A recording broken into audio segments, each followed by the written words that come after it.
Be a preach at the choir presentation, because pretty much everybody you see sitting here is active with the Community Benefits Roundtable that we have, and that's okay. So they're thinking, oh my goodness, I have to listen to this guy for 2 years.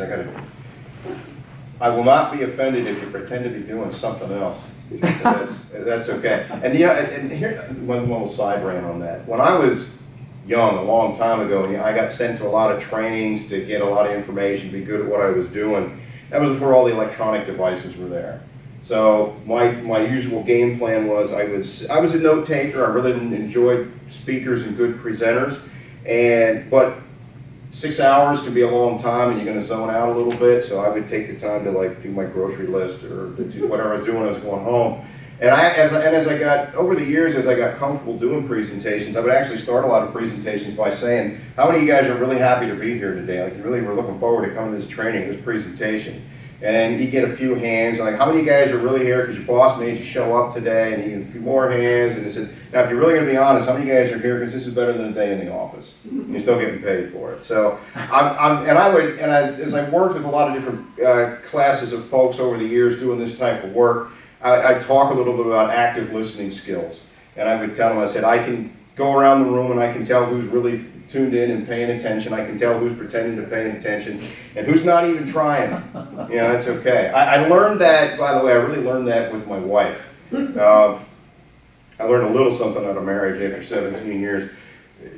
It's one of those deals where she'd say, can we talk? I'm like, sure, go ahead. And I would not cease what I was doing. I was usually multitasking, sitting there watching television, clicking through 3 channels and messing with something on a computer. And she'd start talking to me, and I'm, and you do the head nodding, is the appropriate places.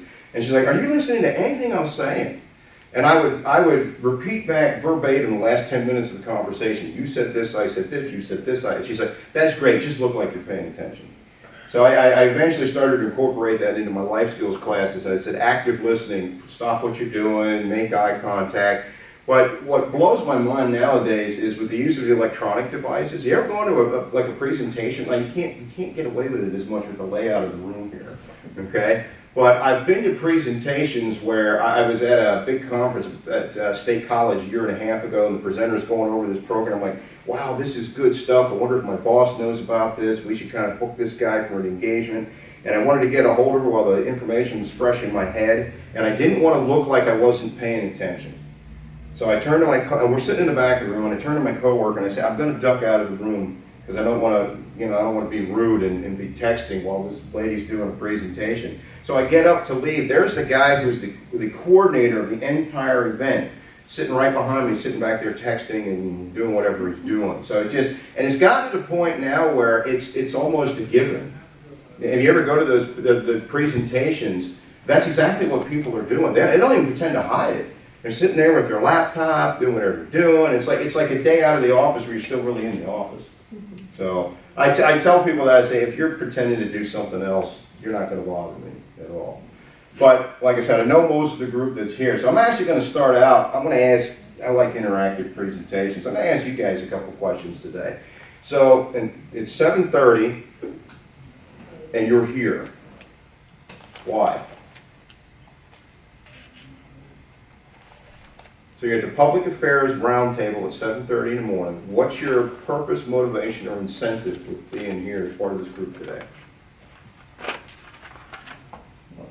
I mean, there are people that I like to come to this meeting. Okay.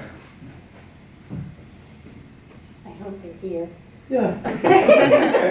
And some that are not here, but I enjoy the conversations. Yeah. There's more to it than that. That's one of them. I mean, I'm here partly because I'm chairman, and I'm supposed to be here. But I'm a member of this committee because I think we all can discuss important things. I learn things about policy and what's going on, and so that's why I come. Okay. Anybody else? For me, it's just to stay engaged. I mean, spent more than 10 years in town, and now I'm elsewhere. So it's these avenues that the chamber provides provides a forum to come back and stay in touch. I agree with Matt. I've been out of touch most of the summer with other obligations, so I'm trying to reconnect and back into the game. Yeah, so I mean, and I would say even if you list the Public Affairs Roundtable, to me, it's issues relevant to the people in our community. And most of us sitting in the room are in human service workers in some form or another. So we're here talking about issues that are relevant to the community. Why is that so important to us? Why is that important? Because it affects the fabric of the community and our lives, that's the reason. We're Absolutely. all touched by it, Yes. yeah.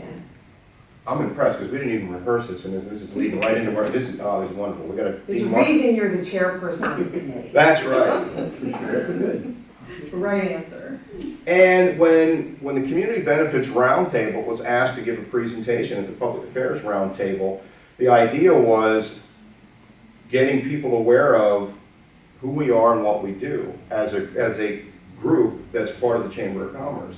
Now, Dean, we were actually talking a little bit right before we got started. I said I work for Quest Incorporated, and we used to have a different name. We were Lebanon County Workshop for a lot of years. And we changed the name to reflect the change in the services that we were providing. In fact, I've worked for Quest for 6 years, and when I first started working there, I'd get a lot of, I worked for Quest. Oh, the blood place. I'm like, no, that's Quest Diagnostics. You don't come to us for drawing blood. That's not what you want. And then I would explain to people, we used to be known as the Lebanon County Workshop. Oh, yeah. And then you get the reference. Oh, yeah, you guys are over by the prison. So that was the frame of reference. The workshop by the prison is how people knew us. So for a number of years now, I've participated in the Chamber's nonprofit roundtable. So I'm going to toss this one out there. When I say nonprofit, what is the image or perception that comes to mind? We say nonprofit, what's the first thing we think of? Charity. Charity, okay? Volunteers. Volunteers. Is any of this bad, by the way? No. Not necessarily, okay? But I think a lot of times the perception that comes with organizations that have nonprofit status is, yeah, they're the agency over there that helps people by doing something that never has money for anything. I think that's the perception. It's great that they're out helping people, but they're the organizations always making a telephone call looking for free resources of some kind. Now I want to ask you this, is that accurate? Sometimes. Yeah. Okay, sometimes it is by the nature of what we do. And part of my example is, how many of you guys sitting in this room right now are affected by the budget impasse that the state has?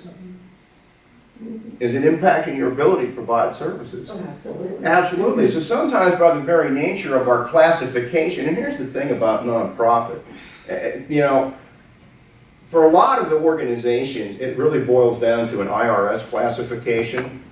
You know, how many guys working in here are 501c3?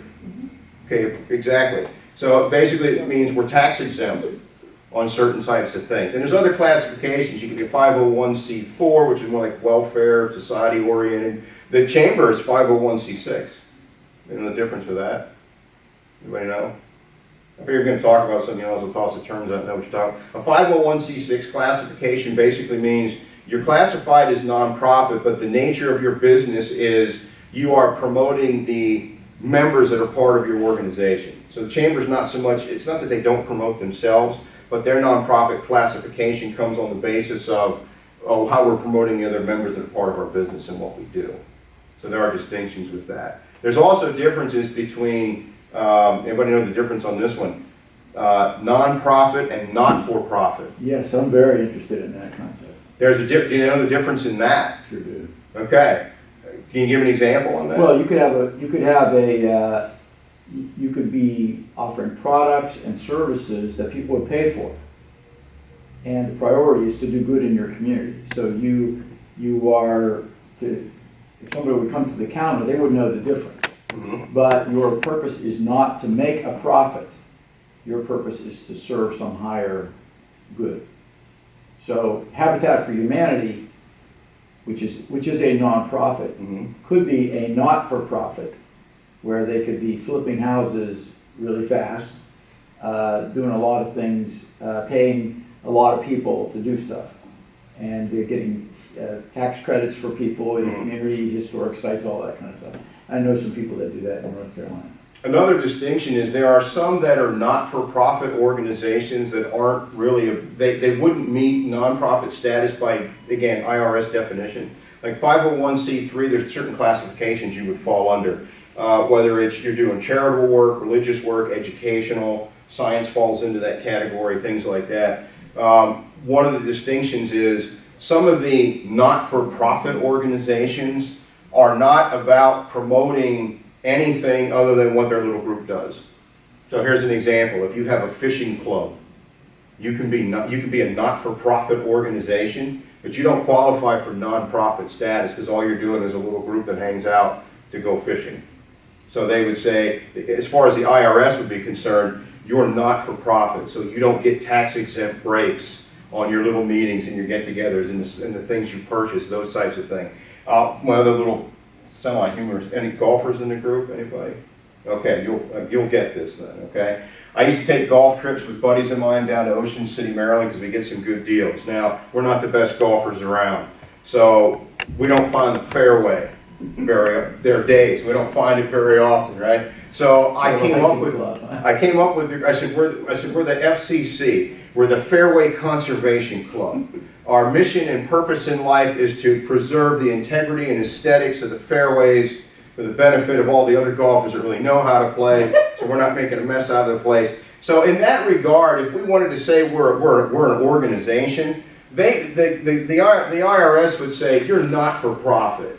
You're a little group and you're an organization, but you don't meet the qualifications of really being a charity, or being educational or serving the community. Here's another little thing too, is as far as 501c3, because we say we're nonprofit, that's our status. If you go year after year after year losing money, you can lose your 501c3 status, because the government will turn around and say, okay, you're not really nonprofit, you're not-for-profit, and we're changing that, and you kind of lose all the exemptions that can come with it. But the reason I brought up the whole idea about classification and change is because for a lot of years, the nonprofit roundtable was considered as part of the chamber, and it serves a very valuable purpose. Organizations like ours meet and utilize chamber resources, promote the services and what we do. Now, the problem we felt was this. We said we're the nonprofit roundtable, and it's a perception issue. That whole idea of there's that little organization over there that helps people that needs our assistance with resources. And we said, we're so much more than that. So which led to the change of, we're no longer, like I say, Quest is no longer the Lebanon County Workshop. We're Quest because we want to change the perception of who we are and what we do. The nonprofit roundtable that's part of the chamber is no longer called the nonprofit roundtable. It's the Community Benefits Organization. It's the idea that each of the organizations that are part of the chamber and part of the nonprofit roundtable, we have nonprofit status, but that's not who we are and what we're about. We're an organization that provides a service to the community that happens to be classified as tax exempt or nonprofit. The difference is realizing, and this is just my personal thing, and I shared this at the event at Alden Place, I'm a personal believer that the biggest asset that any community has is the people that make up the community. That's all members of the community. And let's face it, life's not a level playing field. That's just a reality. So we have people that are part of our community that legitimately need the help and services that agencies like ours have to offer. And when you start to realize how many of those organizations exist and the contributions they make to the community, not just in terms of the number of people served, but the economic impact, because the chamber talks, that's part of what the chamber function is. How do we help the growth and well-being of the economy of our community? And again, that whole concept of nonprofit, that's the agency with no money. The reality of it is, everybody here that's involved with a nonprofit organization, your company spends money. Your company needs money to be in existence. I work for a nonprofit agency, but I've got to have revenue streams coming in so the doors can stay open, so I can keep providing services for people. But the emphasis is we help people doing what we're doing. Part of what I like to share about that is, the whole idea of you don't know what you have till it's gone. This is what I like to emphasize as a visual component. You look at, and I'll send this around, I have a listing here that shows, these are the community benefit members that are just part of the chamber, realizing there's other organizations out there that are not part of the chamber that have nonprofit status that are still making contributions to the community. Any of the names now, you can probably go down through the list there and say, oh yeah, I knew about this one, I knew about that one, my agency's on there. Did anything jump out there of agencies you didn't realize? Say, hey, I didn't know about this? Who knew they were part of that? Just curious if anything's on there. Well, I would say that the Greater Lebanon Refuge Authority, I didn't expect to be in this. Yep. I've actually, by the way, since you brought that up, I took a tour out there a couple years ago. I was absolutely amazed about the contributions they make in the community, environmentally speaking, and the recycling programs. And I learned a whole lot about how refuse used in the right way positively impacts the environment. Yeah, I was blown away by the information. I'm like, wow, I had no idea.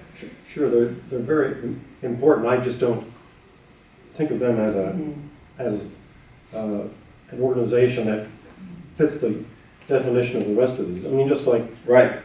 Lancaster, Lebanon, IU-13, that's a government agency. Mm-hmm.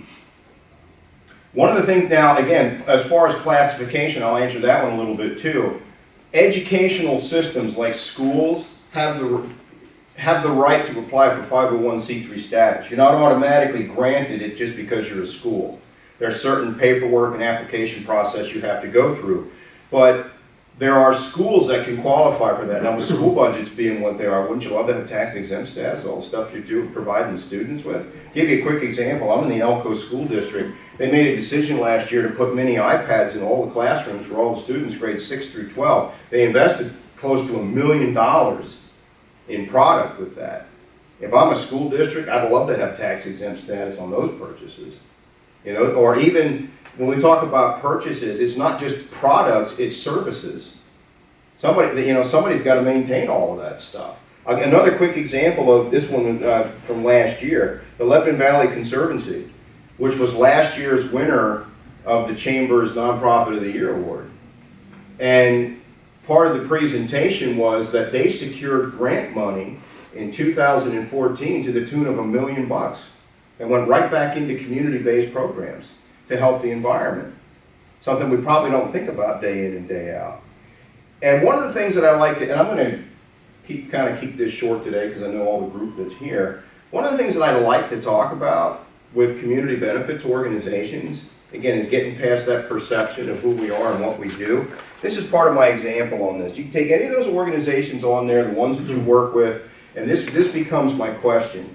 Picture what this community looks like if that organization is no longer here doing what they're doing.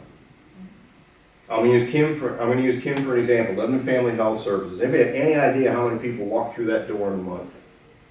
People that legitimately have need. And you know, one of the things I was going to make this comment earlier, you know, it's not just, and I think when you ask what people think about when they think of nonprofit, you know, we gave you responses, but there is a misconception, I think, of a lot of folks when they do think of nonprofit. It is not a positive image that comes to their mind, and they do. Many folks do who don't understand view us as just a giveaway organization. But you know, I think we forget to look at the effect that we may have on the other side. And here's a great example. You know, our organization, one of the things that we do is dispense nutritious food vouchers. That supports our economy over $2 million in Lebanon County of food vouchers, nutritious foods that are redeemed in our community. I mean, that's helping our local economy as well. And I think people forget to look at the benefit on the other side, or some of the services that many of us provide save tax dollars on the other end. And you know, we don't talk in terms of that as much as we do, oh, it's a giveaway organization, or it's a freebie, or they're just, you know, a charity organization. You don't look at the whole picture. Right. I'm going to use Lebanon County Christian Ministries as an example. How many of you guys are familiar with their noon meal program? Mm-hmm. My agency actually does volunteer work. Once a month we go over and actually serve the meal prepare it, serve it, do the cleanup afterwards, that type of thing. When we started doing that a number of years back, it was not uncommon for 100 to 125 people to come through the door looking for a meal. And the numbers have grown 200 plus. So think about all the people that don't, and I'm saying this as a guy who's been in human services for 24 years now, okay? I'm over there prepping the meal, doing the stuff, and I'm watching folks come in the door. And think about this. How many of you know that the clients that you provide a service for get judged on the basis of what they look like, where they live, and where they're going for services? And you don't think that makes a difference in how they feel about themselves and what they're able to do and contribute? I tell you, what's nice when I go over there, it's a twofold thing. My agency, again, nonprofit organization with nonprofit status, but my folks contribute. We do close to 1,000 man-hours a year in volunteering in the community for other groups and organizations that need some manpower assistance. So Lebanon County Christian Ministries is one of them. So in addition to their noon meal program, where you got hundreds of people coming in every day, they have their shelter program for people who need a place to stay in the wintertime.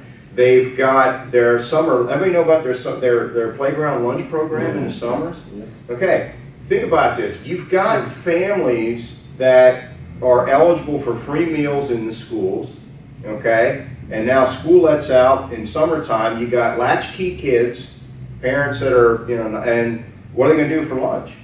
And a lot of those kids, there's hundreds of kids every day that are getting lunches on those playgrounds, and that's why they're showing up for a meal.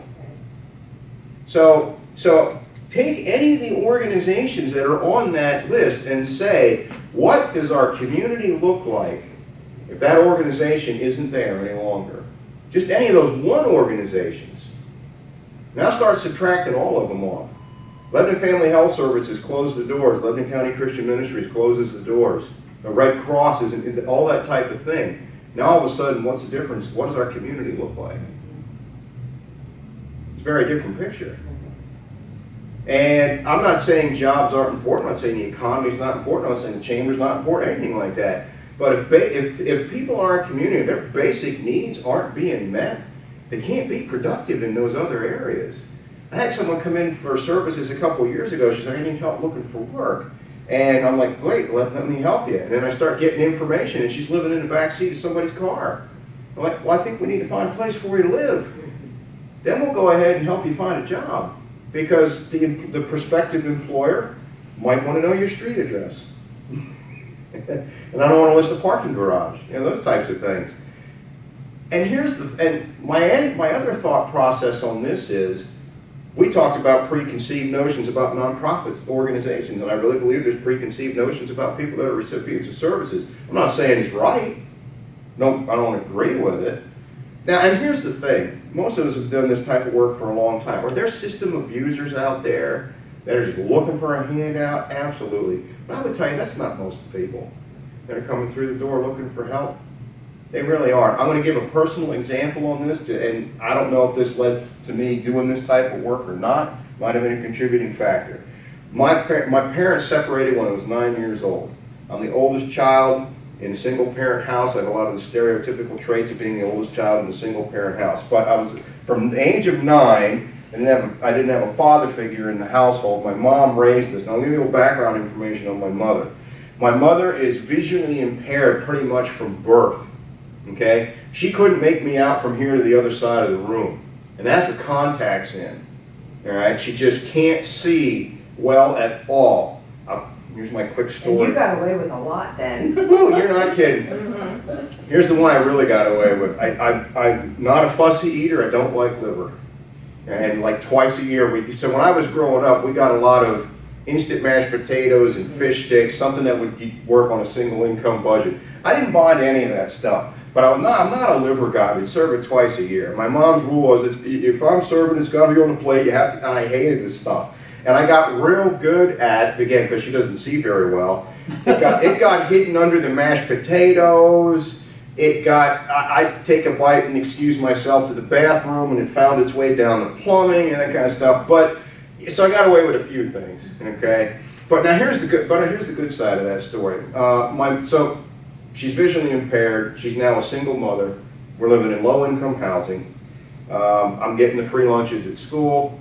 Yeah, she needs state health care benefits, but it was not my mother. And I lived in a neighborhood where I watched people work real hard to take advantage of the system.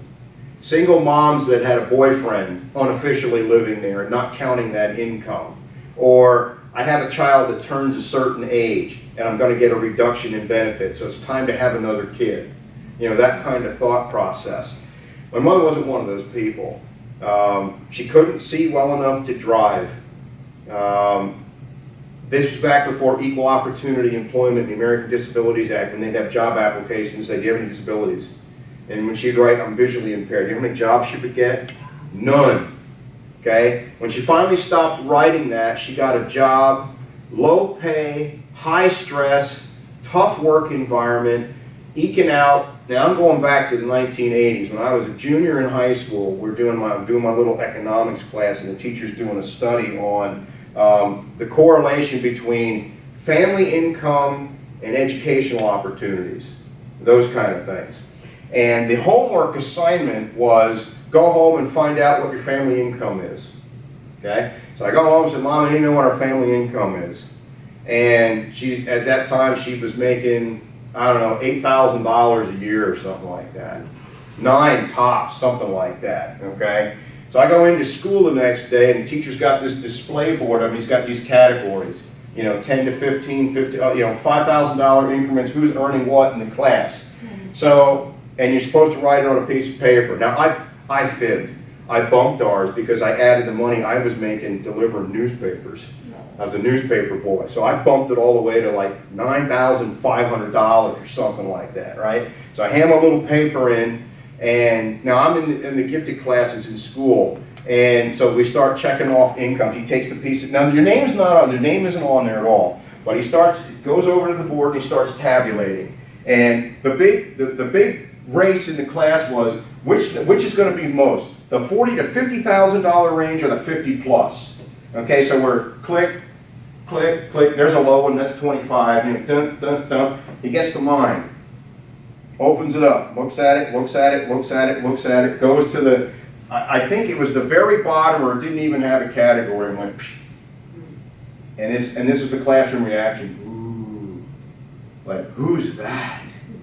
You know, now my close friends knew who that was, okay? Now at that point in time, I could have definitely attached a stigma to who I was and what I was about, but I didn't identify who I was but my family income. What I identified myself as, I had a mother who busted her behind to do everything she could for her 4 kids. And part of that circle was, we went to church on Sunday. There was somebody in that church that always found a way to see that we got to church until I was old enough to drive. That became my responsibility. But churches and other organizations of 501c3 status, you know how many churches are out there doing everything they can to help folks in the community?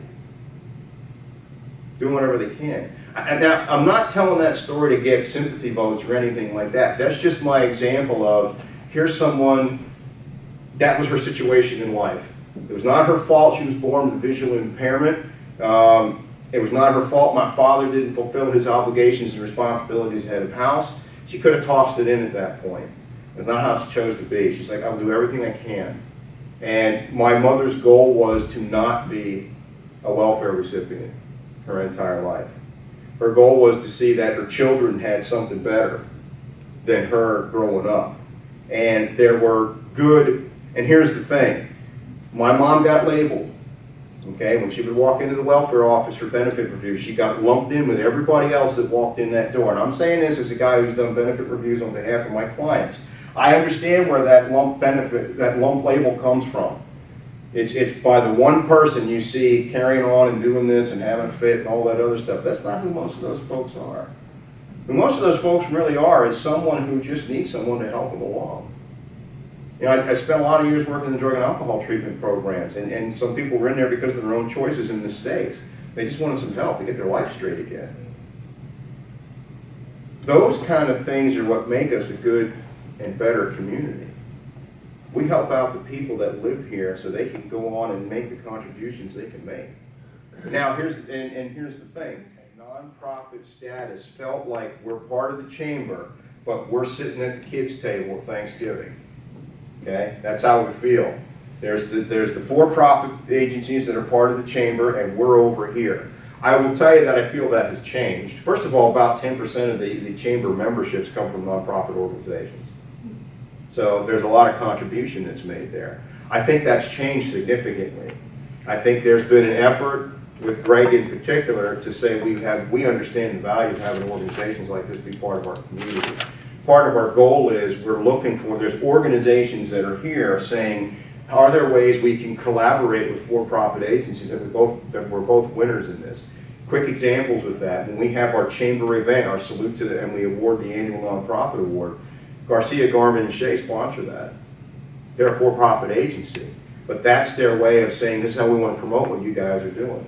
Now, in exchange, we recognize them for the contribution that they make, but that's a contribution that they're making.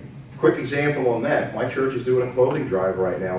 We have all these people coming in for free clothes, we'd like to have something for them to carry them out in. Wise Market said, we'll give you our bags. Now their name is on it, I got nobody said, hey, thanks for Wise Markets for helping us out. The credit union is running some events right now. October was their fundraiser month for the Humane Society, where if you can bring donations in. Here's all the stuff that the Humane Society is looking for. We'll have little drop areas, and we'll make sure the Humane Society gets your donations. November is Lebanon County Christian Ministries, where they're doing that kind of thing. Here's all the things that they're looking for. If you bring it to our credit unions, we'll make sure that they get it. A lot of times when we're looking for collaboration and partnership, we're not saying give us money. We're not going to say no if you want to give it to us. But we're looking for partnership, recognition, collaboration, manpower and resources or other components, volunteering, we talked about that. We're like, hey, if you just have somebody come give us a hand with this, we'll take that. It's one of the reasons why in 2014, the Roundtable did its first volunteer fair. And we weren't asking the community for money, we said, give us you. Whatever contribution you can make to our organizations. Here's all these organizations that are looking for manpower. Whatever your gift is, if you can read to kids, if you can organize stuff on racks, we'd love to have you. So the goal is to do that again, and we talked about doing it in 2015, but we want to make it better. First time around wasn't bad, we want to make it better. And what we're looking for is, are there businesses out there? There are some good businesses out there that actually, and a lot of times they don't recognize themselves for doing it, they make contributions to the community either in money donations or volunteer hours for their employees, if you know who they are. That's the kind of stuff we're looking for. We'll take your money, but that's not what we're all about. But again, we're nonprofit organizations. We've got to have money coming in the doors to keep doing what we're doing. But the collaborative effort is not always about that. It's about recognizing that here's an organization that we can match up with, and we can all get something out of it. I think that's something what we want to target for. That's kind of been our goal, even within the chamber, is can we collaborate with the for-profit sector for both of our benefit? But again, I go back to, I do what I do for my agency because I'm helping the people that are part of my community. I don't take all of that stuff. And again, the emphasis is you're here doing what you do and making a contribution to the community that I think gets overlooked. And you guys sitting here all know that. So part of my thought process for today is, we have just a couple minutes left, is, and this is just my takeaway, think about how do we make those connections? How do we get out there and do, because I'm realistic about this, okay? I think if you're going to get that kind of collaboration, you got to actively seek it. You got to put it out there and say, this is who we are and this is what we do, and we'd love to be doing something with you. Or, I'm a team player, okay? If it's a connection that makes sense with another nonprofit organization, I'm all for that too. And say, you know what you're telling me about, I really think lines up with this agency over here. Here's the person I think you want to talk to. See what you can work out with that. So my takeaway, and again, my takeaway on that is, we're here today talking about, it's a Public Affairs Roundtable, things that impact our neighborhood, the people that are in our neighborhood, okay? The community benefits organizations are here to make a difference in those people's lives, which makes a big difference in our community. And again, to discuss the ripple effect, it absolutely works. So for those of you who are here representing community benefits organizations, even I got to work on changing the terminology, okay? If you're here representing community benefits organizations, please keep doing what you're doing. You're invaluable. It's the idea that, again, you work off this list and you say, picture half of them not here anymore. What's our neighborhood look like? And that's really our message. So we really appreciate the opportunity to share the roundtable today about kind of who we are and what we do. Any thoughts, closing comments, suggestions?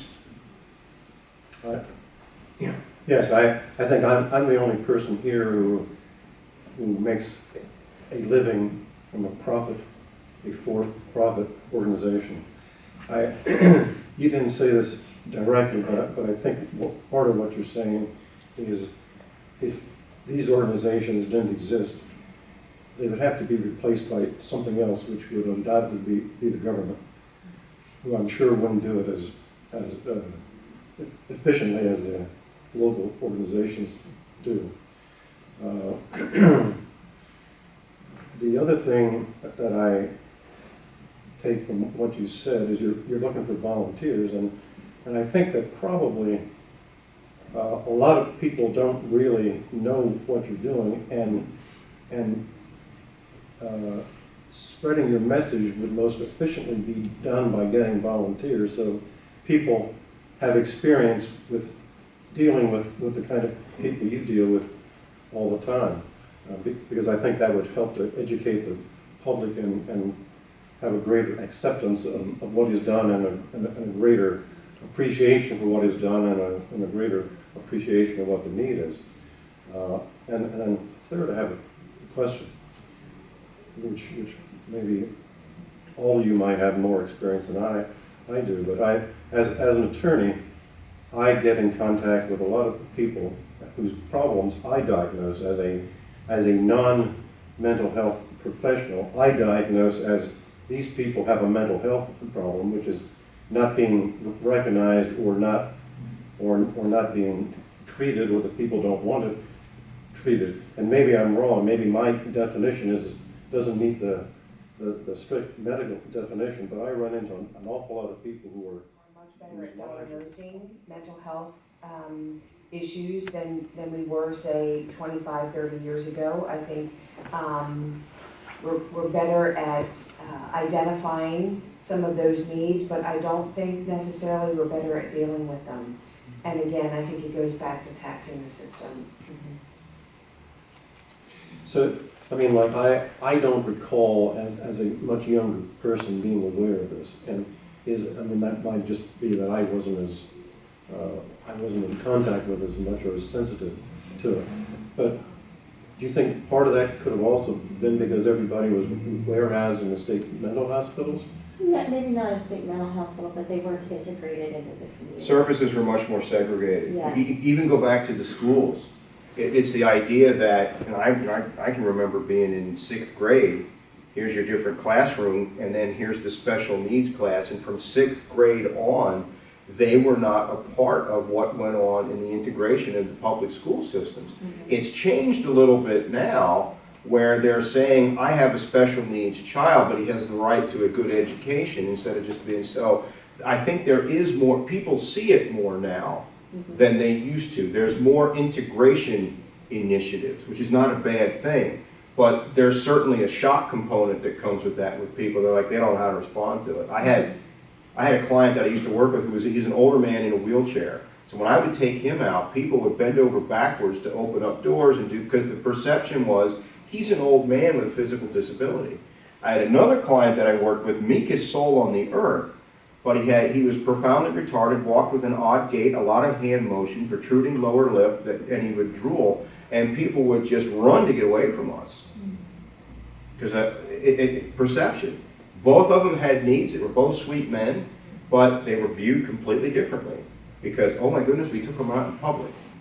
But they spent over half their life in an institution. Well, and that's an individual where you can see a disability. Yes. When there's mental illness, you can't always see the disability. Yes. And law enforcement and social service agencies are taxed and or don't know how to assist. And so, we see them in each of our systems trying to make it. Or they're raising children. I do think your perception that it may just be that there are more people with more problems. I think that's true. If you look at the statistics on autism, those numbers have grown. People with allergies, there are some conditions in our society that have grown, and I'm not sure that we. But isn't it just more things are being diagnosed? I mean, you talked about special needs in school. When I went to school, there were no special needs. Everybody went to the same class, and there was just, I remember one guy in my class, he was just dumb. Now I realize now, I don't know what his need was, but he was a Exactly. special need person. But I think the family breakdown is I think that's an important factor. I think that's one that isn't recognized. I mean, some people talk about it, but the national leaders who could do more about it ignore it because it's not fashionable. They will step on somebody's toes, and so a problem that really needs to be addressed is not addressed. I'm going back to my work in drug and alcohol and in the prison system, and this wasn't always true. Some people had a whole lot going for them, just made bad choices. But the number of people prison in particular, men that grew up without a good role model in the household, and then went in that. I'm not saying that's entirely, I accept the fact that your family dynamic influences you when you're young. You do get older, you have to accept responsibilities for choices that you make. But I looked at how many of those guys, there was a common thread with a lot of those guys.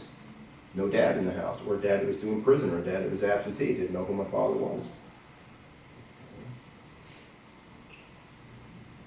Well, on that front. But thank you very much for Okay, having well, us. thank you, Mike. You could probably, except for me, you're preaching to the choir, so I feel like it was a one-man seminar. I'm glad to be here for you. You did a great job, thank you. Thank you. I'm one of those odd ducks. I actually like standing in front of people, and I get handed that.